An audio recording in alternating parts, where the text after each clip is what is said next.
all this place will be covered with sacks.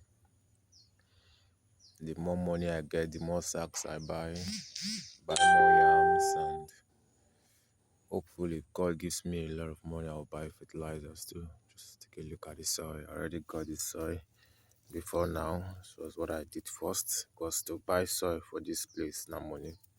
So I already have the soil heaped. I just planted cassava in it, so it won't be there for nothing. That's my other yam stakings. This is my compost. I'll work on them to serve as manure. Yeah. Good morning, everyone. Good morning.